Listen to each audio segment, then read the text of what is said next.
अस्सलाम वालेकुम स्टूडेंट्स, बच्चे, उम्मीद है आप खैरियत से होंगे। हम पढ़ रहे हैं ओस्मो रेगुलेशन। तो हमने यहाँ तक पढ़ लिया था osmo regulation in terrestrial habitats. ठीक है, तो ये मैंने आपको बड़ी डिटेल से बताया था कि ये इसमें दो तीन लॉन्ग क्वेश्चन बन रहे थे जो। तो ये टॉपिक हमने शुरू किया हुआ है ओस्मो रेगुलेशन का। तो आज इसका जो बेटा टॉपिक है हम पढ़ेंगे, ये लास्ट है ओस्मो रेगुलेशन का। इसके बाद हम मूव करेंगे थर्मो रेगुलेशन की तरफ। तो आज हम पढ़ेंगे nature of excretory products in relation to habitat. तो आपको पता है बेटा, आपका जो एमडी कैट का मेजर पोर्शन है वो आपकी पार्ट 2 की यानी कि एफएससी सेकंड ईयर की बायोलॉजी से ज़्यादा आना है। ठीक है, तो आप इसको वर्ड बाय वर्ड करें, अच्छी तरीके से करें, कंसेप्ट बनाएं अपने। ठीक है, बोर्ड में भी आपको काम आएगा और एमडी कैट में भी। एमडी कैट के लिहाज से और बोर्ड के पॉइंट ऑफ व्यू से जो इम्पोर्टेंट शॉर्ट एमसीक्यूज का क्विज है वो मैंने एंड पे इस वीडियो के अपलोड कर दिया है। आप वीडियो के एंड पे जब पहुंचेंगे तो वो आपको फाइल नज़र आ जाएगी। ठीक है, तो वहां से आप प्रैक्टिस कर सकते हैं। और ये आपने जो क्वेश्चन करना है nature of excretory products in relation to habitat, ये आपने लॉन्ग क्वेश्चन और शॉर्ट क्वेश्चन के तौर पर इसको तैयार करना है। इसमें से इंपॉर्टेंट एमसीक्यूज है वो भी मैं साथ साथ बताता हूँ और एंड पे भी एमसीक्यूज मैंने दे दिए हैं। ठीक है, तो आप इसको ज़रा अच्छे तरीके से तैयार करें।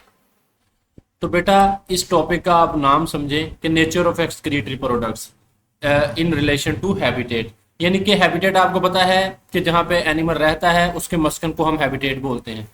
तो मुख्तलिफ जगहों पर मुख्तलिफ हैबिटेट्स में रहने वाले एनिमल्स मुख्तलिफ किस्म की जो एक्सक्रीटरी प्रोडक्ट्स हैं यानी कि जो फजलात हैं वो खारिज करेंगे। ठीक है, तो ये तीन किस्म के हैं।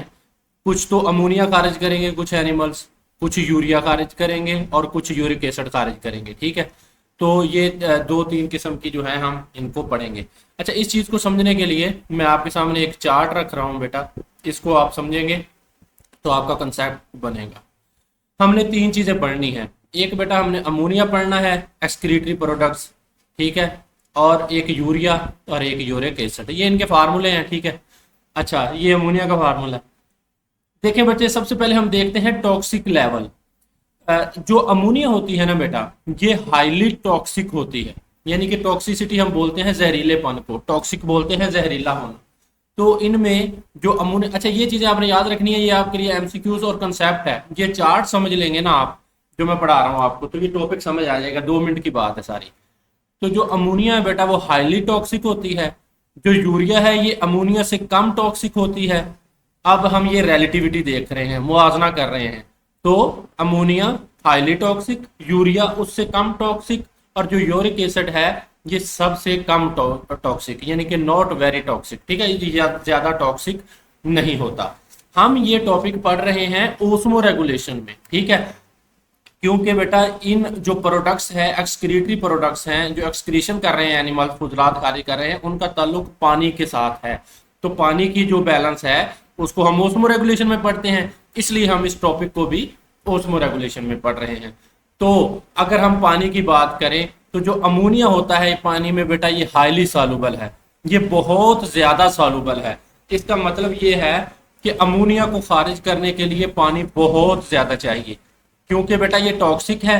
इसको पानी में ज्यादा से ज्यादा सॉल्युबल करके कम टॉक्सिक थोड़ा सा जो है हो जाएगा, और इसको क्योंकि पानी में हाईली सॉल्युबल है तो पानी भी बहुत ज्यादा चाहिए।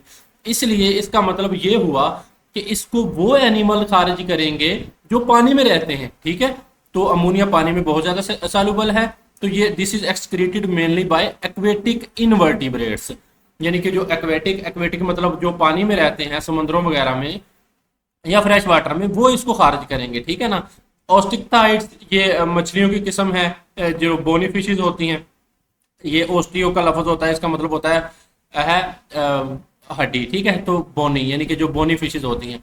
एंड टेडपोल्स, तो ये लार्वा की किस्म है। ठीक है, तो जो अमोनिया है बेटा वो बहुत ज्यादा टॉक्सिक है, लेकिन पानी में बहुत ज्यादा सॉल्युबल है। पानी बहुत ज्यादा चाहिए इसको खारिज करने के लिए, जिस्म से खारिज करने के लिए इस जहरीली प्रोडक्ट्स को, अमोनिया को। तो फिर ये अमोनिया वही एनिमल्स खारिज करेंगे जो कि पानी में रहते हैं, जो इतना पानी अफोर्ड कर सकते हैं। ठीक है, जिनके पास इतना पानी मौजूद होगा। खुश्की में रहने वाले ये खारिज नहीं कर सकते अमोनिया, उनके पास इतना पानी नहीं होता। दूसरी है यूरिया, मैंने कहा ये मॉडरेटली यानी कि ये दरमियानी जहरीली है, इतनी ज्यादा भी नहीं है इतनी कम भी नहीं है। तो ये पानी में भी बिल्कुल मॉडरेटली सॉल्युबल है, यानी कि पानी में दरमियानी सॉल्युबल है। ठीक है। तो इसको पानी ना बहुत कम चाहिए, इसको अमोनिया से कम पानी चाहिए खारिज करने के लिए जिस्म से, और यूरिक एसिड से ज्यादा चाहिए, ठीक है। तो ये फिर कौन एक्सक्रीट करेंगे, एक्सक्रीटेड बाय कॉन्ड्रिक्टाइल्स, ठीक है। तो जो कार्टिलिजिनस फिशेज हैं जिनमें कार्टिलेज की बनी होती हैं, जो सारा उनका स्केलेटन है, जैसे शार्क्स हैं, ठीक है, एंड रेज हैं, तो ये वाली जो मछलियां हैं, आपकी किताब पे जो एग्जांपल है आप वही याद करेंगे, मैं आपको एक कॉन्सेप्ट दे रहा हूँ, ठीक है। हम अभी किताब की वर्डिंग पे मूव करते हैं। तो टेरेस्ट्रियल एम्फीबियंस हैं, जो एम्फीबियन जो खुश्की पे भी रहते हैं, ठीक है, और जो आपको पता है कि थोड़ा सा पानी में भी रहते हैं, और जो मैमल्स हैं, तो ये क्या खारिज करेंगे, ये यूरिया खारिज करेंगे। उसके बाद बेटा है यूरिक एसिड। यूरिक एसिड ज्यादा टॉक्सिक नहीं है, पानी में बिल्कुल भी सॉल्युबल नहीं है इतना, तो इसको खारिज करने के लिए पानी बिल्कुल कम चाहिए, बिल्कुल कम, ठीक है। तो ये कौन खारिज करेंगे, तो ये खुश्की वाले जो बिल्कुल डेजर्ट टाइप एनवायरनमेंट में रहते हैं ना, सहराई आबो हवा में, वो खारिज करेंगे, जैसे इंसेक्ट्स हैं, रेप्टाइल्स हैं, और तमाम जो बर्ड्स हैं, ये खुश्की के परिंदे सारे। तो ये क्या करेंगे बेटा, यूरिक एसिड। इसका मतलब ये हुआ इनका टॉक्सिसिटी का एक लेवल है, इनका पानी को जज़ब करने का एक लेवल है। तो फिर यही हमारा टॉपिक है कि जो मुख्तलिफ हैबिटेट्स में एनिमल्स रहते हैं, वो मुख्तलिफ किस्म की जो है एक्सक्रीटरी प्रोडक्ट्स जो है वो एक्सक्रीट करते हैं। जो पानी में रहते हैं वो अमोनिया खारिज करेंगे, क्योंकि इसको पानी बहुत चाहिए होता है अमोनिया को खारिज करने के लिए। जो थोड़ी सी खुश्की में रहते हैं वो क्या करेंगे, यूरिया खारिज करेंगे। और जो बिल्कुल सहराई, बिल्कुल ही खुश्की में रहते हैं, सहराई आबो हवा में, वो यूरिक एसिड खारिज करेंगे, क्योंकि इसको खारिज करने के लिए इतना पानी नहीं चाहिए होता। अच्छा बेटा, एक चीज, अब ये चीजें आपने पढ़ ली हैं, ये चार्ट मैंने क्यों लगाया है, ये दूसरा ये लगाने का एक मकसद है, इसमें आपने रिलेटिव टॉक्सिसिटी पढ़ ली। जहरीलापन अमोनिया का हाई है, यूरिया का मीडियम है, और यूरिक एसिड का लो है। ये चीज उस चार्ट में नहीं थी, ये तो अलग से है। Relative amount of energy required to produce. देखें बेटा, अमोनिया को प्रोड्यूस करने के लिए, खारिज करने के लिए लो एनर्जी चाहिए। जो यूरिया है इसको खारिज करने के लिए मीडियम एनर्जी चाहिए, जो यूरिक एसिड है उसको खारिज करने के लिए हाई एनर्जी चाहिए। देखें बच्चे, क्यों? क्योंकि जो पानी में रहते होंगे उनको पानी बहुत ज्यादा अवेलेबल होगा, वो क्या करेंगे, वो इसको कन्वर्ट कर लेंगे, इसको डायरेक्टली खारिज कर लेंगे, ठीक है। उनके पास पानी की मकदार काफी है, तो इसके लिए उनको एनर्जी नहीं लगानी पड़ेगी। लेकिन जो बेचारे रह रहे हैं खुश्की में, वो क्या करेंगे, इस अमोनिया को पहले यूरिया में, क्योंकि अमोनिया को वो खारिज नहीं कर सकते क्योंकि ये टॉक्सिसिटी इसकी बहुत हाई है, तो उसको पहले यूरिया में कन्वर्ट करेंगे। तो अमोनिया को एक फॉर्म से दूसरी फॉर्म यूरिया में कन्वर्ट करने के लिए उनको ज्यादा एनर्जी लगाना पड़ेगी, ठीक है। और ये वाले जो हैं, ये इन प्रोडक्ट्स को कन्वर्ट करेंगे यूरिक एसिड में, जो बिल्कुल ही सहराई आबो हवा में रहते हैं, ठीक है। तो वो क्या करेंगे, उनको बहुत ज्यादा एनर्जी की जरूरत होगी इन वेस्ट प्रोडक्ट को यूरिक एसिड में कन्वर्ट करने के लिए। तो ये है बेटा कुल मिला के इस चैप्टर का, इस टॉपिक का लुबे लुबाब। अब हम आते हैं अपने असल टॉपिक की तरफ, ठीक है, जो है nature of products in relation to habitat. अच्छा, in many animals osmoregulation is coupled with removal of metabolic wastage from the body. ये मैंने आपको बताया है कि जो ओस्मो रेगुलेशन है उसका ताल्लुक क्या है, जो रिमूवल ऑफ मेटाबॉलिक वेस्टेज है उसका ताल्लुक ओस्मो रेगुलेशन के साथ है। यानी कि जो चीज इन्होंने खारिज करनी है उसके लिए पानी चाहिए, तो फिर हम ओस्मो रेगुलेशन को मिलाकर पढ़ते हैं। The nitrogenous wastage like ammonia, urea, uric acid are the main metabolic waste. तो मेन मेटाबॉलिक वेस्ट कौन कौन से हैं, अमोनिया, यूरिया और uric acid. These wastage are excreted as water solutes. तो ये वाटर सल्यूट्स के तौर पर, यानी कि पानी में जो चीज कम होती है उसको हम सल्यूट बोलते हैं। तो पानी ज्यादा होता है और ये वेस्टेज उसमें कम होते हैं, तो इसलिए हम इनको वाटर सल्यूट्स बोलते हैं। The animals of different types of habitats excrete different forms of nitrogenous wastage। ठीक है, तो जो मुख्तलिफ हैबिटेट में रहने वाले एनिमल्स हैं वो मुख्तलिफ किस्म की नाइट्रोजीनियस वेस्ट करेंगे, तो खारिज करेंगे। मिसाल के तौर पर अमोनिया मैंने बताया एक्वेटिक वाले, यूरिया थोड़ी सी जो खुश्की में रहते हैं, और जो बहुत ज्यादा एक्सट्रीम खुश्की में रहते हैं वो यूरिक एसिड करेंगे, ठीक है। तो अमोनिया सबसे पहले हम पढ़ते हैं, इसका फार्मूला है NH3। It is produced when amino group is removed from amino acids and nucleic acids is combined with hydrogen ions to form ammonia NH3 in the liver। तो बेटा ये अमोनिया लीवर में बनती है। कैसे बनती है, ये जो NH2 होता है ना, ये आपने अगर जनरल स्ट्रक्चर पढ़ा होगा अमाइनो एसिड्स का, तो उनमें NH2 मौजूद होता है। ठीक है, तो NH2 को लीवर में H+ आयंस के साथ मिलाया जाता है तो ये NH3 बन जाता है, यानी कि अमोनिया बन जाता है। ठीक है, तो ये लीवर में प्रोड्यूस होती है।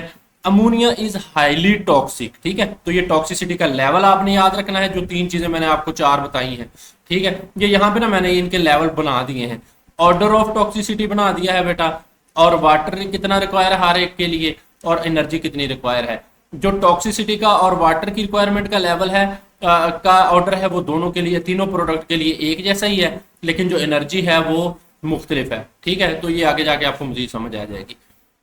अच्छा, so it is excreted rapidly. Ammonia बहुत ज्यादा टॉक्सिक है, इसलिए जहरीली है, इसलिए उसको जल्दी निकाला जाता है। 1 gram of ammonia requires 500 ml of water to dissolve it into non toxic level. यानी कि इस जहर को कम जहर बनाने के लिए, नॉन टॉक्सिक बनाने के लिए 500 ml वाटर रिक्वायर होता है। यानी कि 1 ग्राम यूरिया को आपने नॉन टॉक्सिक बनाना है तो उसके लिए आपको 500 ml जो है वो वाटर है रिक्वायर होगा। उसके बाद है बेटा, तो ये आपने वाटर का याद रखना है, ये MCQs है। ठीक है, कितना पानी चाहिए होता है और कौन सी सबसे ज्यादा टॉक्सिक है, तो अमोनिया ही सबसे ज्यादा टॉक्सिक है इन तीनों में से। Such plenty of water can only be afforded by fresh water animals. तो उसने कहा कि इतनी ज्यादा पानी की मकदार है वो सिर्फ फ्रेश वाटर में रहने वाले एनिमल्स हैं वही अफोर्ड कर सकते हैं, उनके पास ही इतना पानी होता है। ठीक है, तो most fishes like protozoans, sponges, coelenterates, तो ये क्या है, ये मिसालें आपने किताब वाली याद करनी है। ठीक है, ये काम करते हैं, यानी कि अमोनिया खारिज करते हैं। The marine animals excrete ammonia directly into water. जो मरीन एनिमल्स हैं, समुद्री जानदार हैं, वो क्या करते हैं, अमोनिया को डायरेक्ट पानी में खारिज करते हैं। Animals which excrete ammonia as their major nitrogenous waste are called ammonotelic. तो ये आपका शॉर्ट क्वेश्चन है और MCQ है, बड़ा इंपॉर्टेंट। ठीक है, कि जो animals, what is meant by ammonotelic, तो अमोनोटैलिक वो है, एमोनो का मतलब ही अमोनिया है। ठीक है, एमोनोटैलिक, तो जो अमोनिया खारिज करते हैं बेटा वो क्या है, अमोनोटैलिक है। उसके बाद बेटा है यूरिया। तो आपको ये लॉन्ग आएगा, तो आपने ये सबसे पहले लिखना है कि ये किस तरह बनता है, उसके बाद आपने लिखना है कि ये कितनी टॉक्सिक है, हाईली टॉक्सिक है, उसके बाद आपने लिखना है कि कितना पानी चाहिए होता है इसको नॉन टॉक्सिक बनाने के लिए, उसके बाद आपने मिसालें देनी है कि कौन से जानदार खारिज करते हैं, और जो खारिज करते हैं उनको हम एमोनोटैलिक कहते हैं। बस पॉइंट्स की सूरत में 3-4 आपने लिखते हैं। उसके बाद है यूरिया।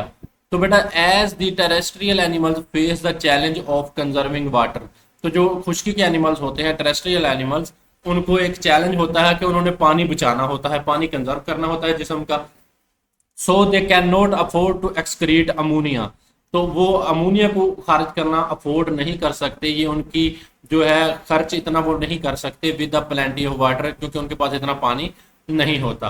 ठीक है, क्योंकि 1 ग्राम है यूरिया का, सॉरी अमोनिया का, उसको खारिज करना है तो उसके लिए जो पानी चाहिए वो कितना है, 500 ml। ठीक है, तो ये तो बहुत ज्यादा पानी है, तो इसलिए ये क्या करते हैं, दे कन्वर्ट अमोनिया, यानी कि ये वाली जो टॉक्सिक किस्म है अमोनिया की, into urea in their liver and then excrete urea through kidneys. तो ये क्या करेंगे बेटा, ये अमोनिया को यूरिया में कन्वर्ट करेंगे। यूरिया कम जहरीली एक शक्ल है और उसको पानी भी कम चाहिए होगा, अपने जिगर में ये क्या करेंगे, काम करेंगे। इस काम के लिए, काम करने से यूरिया में तो कन्वर्ट हो जाएगी, उसकी टॉक्सिसिटी का लेवल तो कुछ कम हो जाएगा, लेकिन उनको एनर्जी तो लगानी पड़ेगी ना। तो यही बात है कि जो एनर्जी है वो ज्यादा रिक्वायर है। ठीक है, और उसके बाद बेटा, urea is less toxic than ammonia. 1 gram of urea requires 50 ml of water to dilute into the non toxic level. तो 1 ml, जो 1 ग्राम यूरिया को जिस्म से निकालने के लिए सिर्फ 50 ml वाटर रिक्वायर होता है। तो ये देखें कितने गुना फर्क पड़ गया, यहाँ पे 500 ml वाटर चाहिए था, ठीक है, अमोनिया को निकालने के लिए 1 ग्राम अमोनिया को, और यहाँ सिर्फ 50 ml वाटर चाहिए। ठीक है, तो इसके लिए, तो ये क्योंकि खुश्की में रहने वाले जानदार हैं, ये इतना पानी इनके पास नहीं होता, तो ये इसको यूरिया में कन्वर्ट करते हैं अमोनिया को। The animals which excrete urea as their major nitrogenous waste product are called ureotelic. ठीक है, तो जो एनिमल्स यूरिया को खारिज करते हैं वेस्ट प्रोडक्ट के तौर पर, उनको हम यूरियोटैलिक कहते हैं। ठीक है, तो अब ये सवाल आता होता है, differentiate between ammonotelic and ureotelic. तो अमोनोटैलिक वो है जो अमोनिया खारिज करेंगे, और यूरियोटैलिक वो है, यानी कि यहाँ से लेकर आप इसका यहाँ तक जवाब लिखेंगे। और इसका जवाब आप यहाँ से लेकर यहाँ तक लिखेंगे। अगर एग्जाम्पल पूछेंगे तो आपने ये वाली फिशेस की, प्रोटोजोन्स की एग्जाम्पल देनी है, ठीक है। उसके बाद तीसरे नंबर पे है यूरिक एसिड, ठीक है। तो ये सबसे कम टॉक्सिक है और सबसे कम पानी चाहिए इसको खारिज करने के लिए, ठीक है, लेकिन सबसे ज्यादा एनर्जी चाहिए इसको खारिज करने के लिए, इसको बनाने के लिए। Some animal such as insects, जैसे कीड़े हैं, डेजर्ट एनिमल, अब सहरा की बात आ गई, बहुत ही खुश्क जगह है। Birds and most reptiles face extreme water conservation challenge.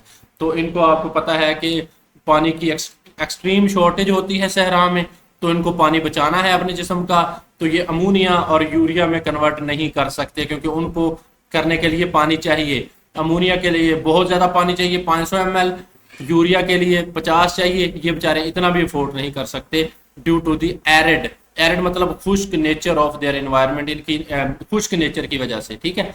They can not afford to even excrete urea, ये यूरिया भी नहीं बर्दाश्त कर सकते, यूरिया बनाना भी, क्योंकि उसके लिए भी तो पानी चाहिए ना थोड़ा थोड़ा, इन्होंने पानी बचाना है। तो वो क्या करेंगे, they convert ammonia to uric acid by using lot of energy. तो यहाँ पे एनर्जी बहुत ज्यादा चाहिए, इस अमोनिया को डायरेक्टली करना है यूरिक एसिड में कन्वर्ट, तो बहुत एनर्जी चाहिए। Uric acid is even less toxic than urea, तो ये यूरिया से भी लेस टॉक्सिक है। It is less soluble in water, ये पानी में बहुत कम सॉल्युबल है। एंड मेक प्रेसिपिटेट्स, और प्रेसिपिटेट बनाता है। 1 gram of uric acid require just 1 ml of water for its excretion, ठीक है। तो जो अमोनिया थी उसको 1 ग्राम खारिज करने के लिए बेटा 500 ml पानी चाहिए था, यूरिया को 50 ml चाहिए था, और इसको सिर्फ 1 ml पानी चाहिए, ठीक है। तो the animals which excrete uric acid are called uricotelics. तो अमोनोटैलिक्स, यूरियोटैलिक्स और यूरिकोटैलिक्स, वेरी इंपॉर्टेंट जो है वो शॉर्ट क्वेश्चन है, ये आपने अच्छे तरीके से करने हैं, ठीक है। तो ये था बेटा हमारा टॉपिक। अब यूरिक एसिड के बारे में थोड़ा सा इंसानों के बारे में बताया गया है, और इसके जो है वो चीजें बताई गई हैं कि किस तरह ये खतरात का बायस भी बनता है। Human also excrete a small amount of uric acid in urine. तो जो अब हम इंसान हैं, हम भी अपने जो पेशाब में, यूरिन में यूरिक एसिड खारिज करते हैं। Uric acid is the by product of the break down of purines. तो ये प्यूरिन्स की है वेस्ट प्रोडक्ट है। प्यूरिन्स आपको पता है बहुत सारी फूड्स में पाई जाती हैं, पार्टिकुलरली मीट, गोश्त में और कुछ वेजिटेबल्स में, ठीक है। तो प्यूरिन्स दोनों में पाई जाती हैं। तो ये प्यूरिन्स जो हम खाते हैं सब्जियां, उनकी वेस्ट प्रोडक्ट के तौर पर क्या बनता है, यूरिक एसिड हमारे जिस्म में बनता है। अब uric acid is produced in the liver. अब ये यूरिक एसिड को जिगर में बनाया जाता है। इन healthy individuals most of the uric acid produce is excreted in the urine. तो जो सेहतमंद इंसान होते हैं उनमें ये जो यूरिक एसिड बनता है तो वो पेशाब के जरिए खारिज होता रहता है। लेकिन but when there is an excess of uric acid in the blood, लेकिन जब ब्लड में यूरिक एसिड की ज्यादती हो जाए, it can lead to the formation of uric acid crystals in joints and tissues. तो इसकी वजह से यूरिक एसिड जब ज्यादा हो जाए और जिगर उसको अच्छे तरीके से ना निकाल सके पेशाब के रास्ते, तो क्या होता है, तो इसके क्रिस्टल बन जाते हैं जोड़ों में और टिश्यू में, causing painful condition such as gout. तो इसकी वजह से जो गाउट जैसी कंडीशन है, गैंटिया वगैरह, जो जोड़ों में जमा होने के यूरिक एसिड के क्रिस्टल जमा होने से बनता है, उसकी वजह से ये क्या है, ये मुख्तलिफ किस्म की जो पेन है, पेनफुल कंडीशन है, जोड़ों की दर्दें हैं, ये जो है नमूदार होती हैं। तो ये बेटा हमारा टॉपिक था। अब मैं एंड पे क्यूज लगा रहा हूँ, आप फाइल देखें और जो सारा कुछ आपको पढ़ाया है आप इसको देखें, तो इंशाल्लाह आपको पता लगेगा कि आपकी तैयारी अच्छी होगी इस टॉपिक की।